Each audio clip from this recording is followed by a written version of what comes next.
मेरा नाम प्रीतम लायक है। मैं बांकुड़ा डिस्ट्रिक्ट वेस्ट बंगाल से बिलोंग करता हूँ। जिन्होंने फर्स्ट अटेम्प्ट के अंदर एएफ एग्जाम क्वालिफाई किया। इनफैक्ट इसी साल इन्होंने ग्रेजुएशन कंप्लीट किया था, तो ग्रेजुएशन कंप्लीट किया, स्टडी करी एंड एएफ को क्वालिफाई किया।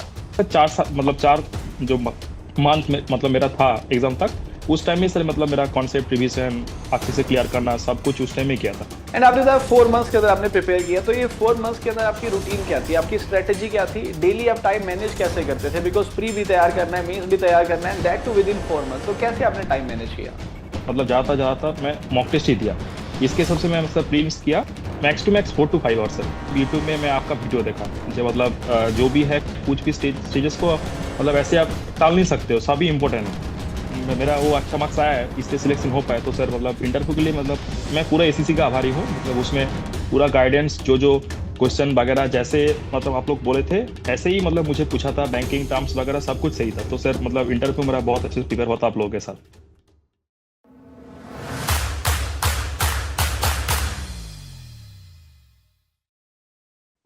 Hello and welcome everyone. My name is Deepak Wadhwa and again in this video we are with the candidate जिन्होंने फर्स्ट अटेम्प्ट के अंदर एएफ एग्जाम क्वालिफाई किया।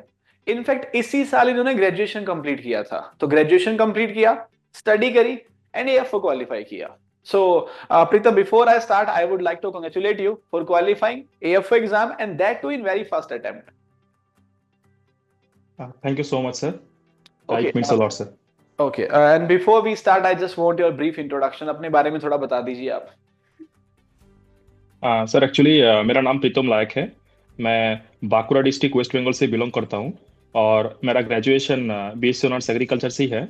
और मैं graduation university of agricultural sciences Bengaluru GKP के campus से मतलब qualify मतलब पास आउट किया हूँ। और Okay. मेरा ये मेरा फर्स्ट अटेम्प्ट था। 24 अगस्त में मेरा डिग्री कंप्लीट हुआ था, तो उसके बाद ये मेरा फर्स्ट अटेम्प्ट था। तो फर्स्ट अटेम्प्ट में मैं एग्जाम क्रैक किया सर। ओके।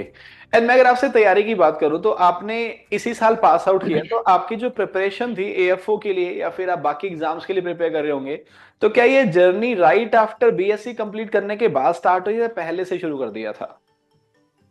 सर एक्चुअली अगर मैं मतलब मोर एक्यूरेटली बोलूँ तो ये आफ्टर बीएससी एग्रीकल्चर ही है। मतलब जब मेरा फोर्थ ईयर फर्स्ट सेम रावे खत्म हुआ था उसके बाद से मैं एक्सप्लोर करने लगा था, क्योंकि मेरा एक ये था मैं एमबीए करूंगा। तो उसके साथ मतलब मैं देख रहा था मतलब और मेरा अच्छा अच्छा पॉसिबिलिटीज क्या हो सकते हैं। तो मतलब ग्रेजुएशन के टाइम भी मेरे मतलब मार्क्स वार्क्स सब कुछ अच्छा था, मैं उस टाइम एग्रीकल्चर का अच्छे से पढ़ा था। तो उसके साथ साथ मतलब एमबीए के साथ साथ मैं ये एएफओ के लिए भी और अदर एग्रीकल्चर एग्जाम के लिए भी मतलब प्रिपरेशन कर रहा था सर। तो बेसिकली बीएससी जब खत्म होती है और जो आपने एएफओ दिया है, तो प्रिपरेशन को आपने कितने मंथ्स दिए इसमें? सर जैसे अगस्त में मेरा कंप्लीट हुआ तो मतलब अगस्त में मैं घर आ गया बेंगलोर से। तो उसके बाद से मैं मतलब सितंबर से ही मेरा स्टार्ट किया एएफओ के लिए मतलब अच्छे से तैयारी करना। तो सितंबर से दिसंबर तक मतलब जितना टाइम हो सके सर दिया था मैंने। सो means I can say 4 months, September, October, November and दिसंबर। हाँ। हाँ 4 month sir. Okay, that's good है। इवन ये बहुत सारे लोगों के लिए मोटिवेशन है कि 4 महीने की तैयारी करी और उसके बाद क्वालिफाई हो गया। बट मैं ये चीज क्लियर करना चाहूंगा, आप इसे पूछना प्रीतम।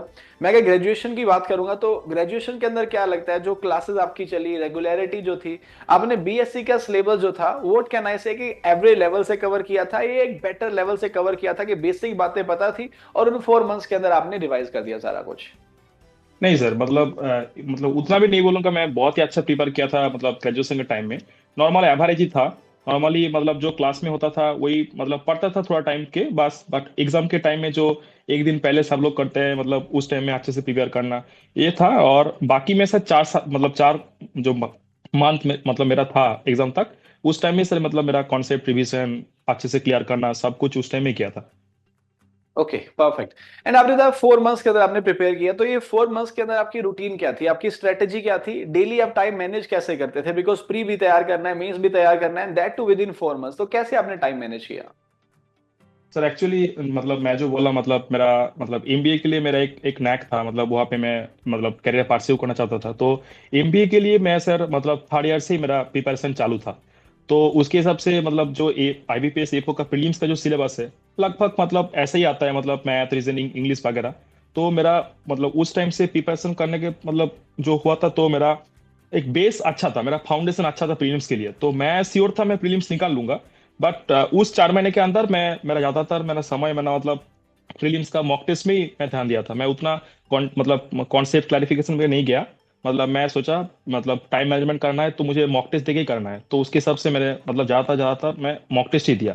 इसके हिसाब से मैं मतलब प्रीलिम्स किया। और मतलब मेंस के लिए रात को मतलब एक मेरा एक फिक्स टाइम था, मतलब इवनिंग टाइम के बाद से, मतलब डिनर के बाद भी थोड़ा टाइम मतलब एग्रीकल्चर के बारे में उस टाइम में मैं मतलब पूरा स्टडी करता था सर।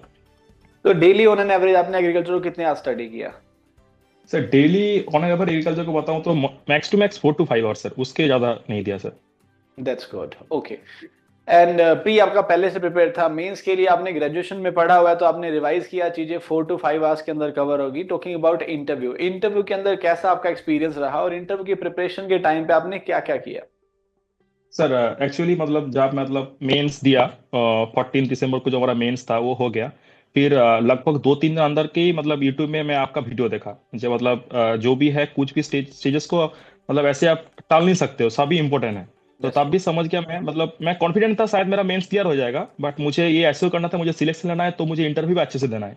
तो इसलिए फिर और 2 3 दिन बाद पीयूष सर का एक वीडियो आया मतलब यूट्यूब में फ्री, फिर वहाँ पे कोर्स का आपने मेंशन किया था, तो मैं उस दिन ही कोर्स खरीदा था आपका मतलब ऐप में जाके।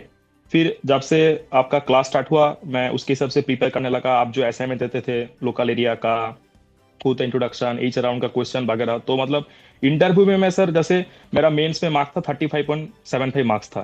तो मतलब जितना कट ऑफ आया तो फाइनल सिलेक्शन के लिए लगभग मुझे 16 मार्क्स चाहिए था।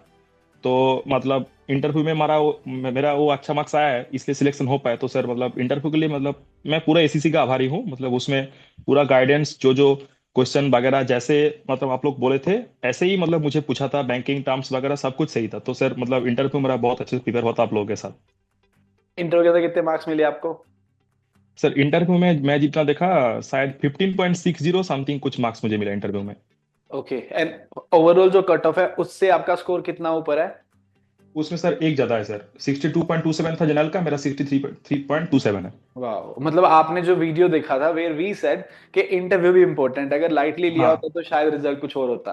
और होता सर, इसलिए मतलब उस दैट्स टाइम गुड। मेरा वो एक इंस्टिंक्ट मेरा आया मन में, मतलब ले लेता हूँ अच्छे से प्रिपेयर करता हूँ। तो मैं सर लगभग दिसंबर महीने से मेरा मतलब इंटरव्यू का प्रिपरेशन स्टार्ट कर दिया था। That's good. एंड आपने इंटरव्यू का वेन्यू आपका क्या था और इंटरव्यू आपसे क्या क्या पूछा गया और कैसे आपने रिप्लाई किया? सर इंटरव्यू में मेरा वेन्यू मेरा कोलकाता था।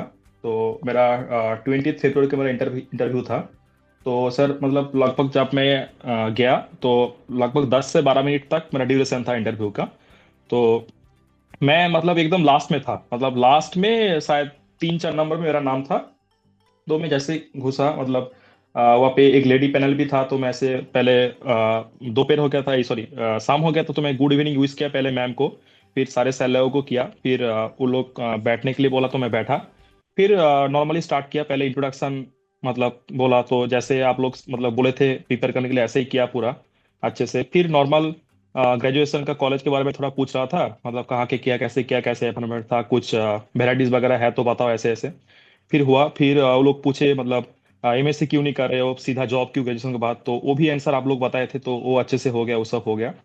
फिर नॉर्मल एग्रीकल्चर का एक दो सवाल पूछा। फिर उसके बाद बैंकिंग के टर्म पूछने लगा थोड़ा मुझसे, जैसे मुझे अभी भी याद है एटीएम का फंक्शन क्या है, स्टेल चेक क्या होता है, और एमआई शेयर कोड का फंक्शन क्या है।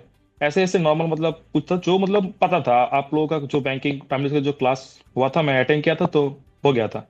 फिर लास्ट में 2 3 साइकोलॉजिकल क्वेश्चन भी था, जैसे मतलब बेंगलोर में थे वहाँ पे तो वेदर अच्छा है, मान लो अगर बिहार में पोस्टिंग हुआ और वो भी रूरल पोस्टिंग तो कैसे मैनेज करोगे, ये सब वगैरह। तो लगभग से मतलब इंटरव्यू मेरा एक्सपीरियंस अच्छा था सर।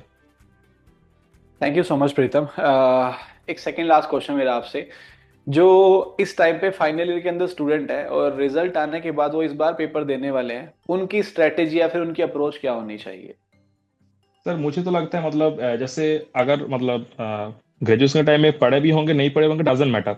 अगर 3 4 महीने अच्छे से मैं अपना अगर फोकस करूंगा एक एक सब्जेक्ट को, एग्रोनॉमी सॉइल साइंस जो भी है, माइनर सब्जेक्ट भी, ये मैं सीखा मैंने पहले स्टडी के टाइम में, जैसे वीड साइंस हो गया और भी छोटा छोटा जो सब्जेक्ट होता है वो सबको फोकस करना है, क्योंकि वहां से एक दो जो क्वेश्चन आता है वो इजी आता है, बट हम लोग नहीं पढ़ते तो नहीं हो पाता है। तो मैं बोलूंगा हर एक सब्जेक्ट को मतलब मेंस के लिए फोकस करने के लिए 3-4 महीने अगर मतलब मैक्स टू मैक्स 5 घंटा भी देंगे एग्रीकल्चर को, आराम से हो जाएगा। और मतलब यही सर, आप लोगों से प्रिपेयर कर सकते हो लोग, और नहीं तो खुद सेल्फ स्टार्ट भी कर सकते, बहुत सारे किताबें होंगे। तो मतलब वही, मतलब एकदम फोकस रह के 4-5 महीना तुम अपना दो, बस फिर गॉड्स प्लान है, सब कुछ सही हो जाएगा। Thank you so much. एक लास्ट क्वेश्चन आपसे पूछना चाहता हूँ, मेरी टीम ने मुझे बताया तो मुझे पूछना पड़ रहा है। दिस सेड के आपका जो फोटो है वो किसी और प्लेटफॉर्म में पब्लिश करा, तो क्या आपने हमारे कोर्स के अलावा कहीं और से कुछ बाय किया था? नहीं सर, बाय नहीं किया था। तो जैसे वो मैं बताना चाहता हूँ, का वो टेलीग्राम चैनल में तो मैं था। तो ऐसे वो लोग बोले थे मतलब कुछ शेयर करने के लिए अपना सक्सेस स्टोरी। तो जस्ट मैं ऐसे अपना फोटो दे दिया, बट मैं बाई कुछ नहीं किया था, मेरा खुद का सेल्फ स्टडी था सर। और इंटरव्यू कोर्स सिर्फ आप लोगों से थे। Thank you so much and I wish you all the best. मैं ये बात भी कहना चाहूंगा आपको कि आपने ग्रेजुएशन में अच्छे से स्टडी किया, इसलिए आपके लिए this is very easy to say कि 4 to 5 months। But as a teacher हम नोटिस करते हैं बहुत सारे बच्चे हैं जो 3-3 साल से स्टडी कर रहे हैं बट बेसिक क्लियर नहीं कर पाते। तो आई होप सो आपके इंटरव्यू से वो लर्न कर पाएंगे कि डायरेक्टली कंपेटिटिव एग्जाम की बुक्स पे जो समराइज बुक्स हैं उन पे जाने से पहले बेसिक क्लैरिटी, बेसिक अंडरस्टैंडिंग होनी चाहिए, ताकि हम 4 to 5 months के अंदर सब कुछ अच्छे से कवर कर सके। हाँ, एंड वो for sir you, obviously. Yes yes, thank you so much हाँ एंड वो। For you I wish you all the best. आप जिस तरह से हार्ड वर्क कर रहे थे एग्जाम के लिए, same goes to your next life. अब जब जाएंगे तो फार्मर्स की लिविंग को इम्प्रूव करने के लिए इसी तरह से हार्ड वर्क करते रहिएगा, एंड डेफिनेटली आई नो आप करेंगे इसे। Thank you so much sir. Okay Pritam, it was nice talking to you. Have a good day, bye bye. Thank you so much sir.